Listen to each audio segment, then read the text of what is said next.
Chimichurri, herbs, garlic, vinegar and oil. As opposed to Salsa Verde, which is chimichurri with capers, gherkins and mustard, or my version, which takes whatever I have in the pantry. Start with parsley if you've got it. I like to cut by hand rather than the food processor as it doesn't bruise everything. Run your knife through the parsley. Crush a clove of garlic. Chop roughly and add to the parsley.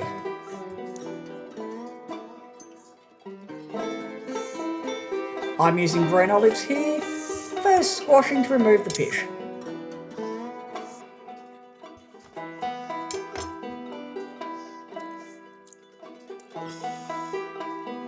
I often make this with whatever I have on hand. So now I'm going to add some capers and some anchovy for that yanami.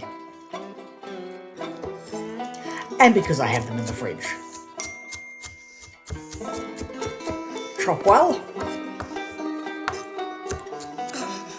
Lemon rind adds a bit more of that tang.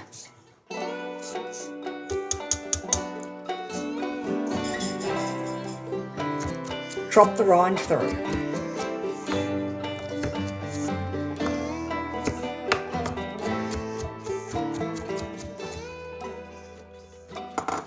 Place in a bowl.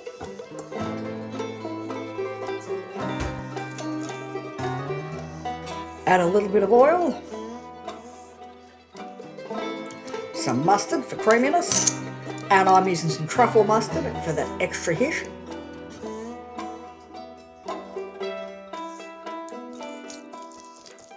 Mix well. Add the juice of your lemon.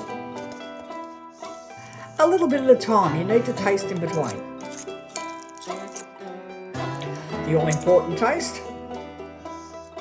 And I'm using some white balsamic just to add a touch of sweetness. Taste again. And this one gets the thumbs up. I'm going to cover it and let the flavours develop. We've seen chimichurri and salsa verde on MasterChef, along with other green sauces. Here are some other ideas. Rocket, spinach, any of your soft herbs like dill and mint. You can use onion or shallot, or as I sometimes do, pickled onion. Any of a number of vinegars, and just make it your own. Remember to taste.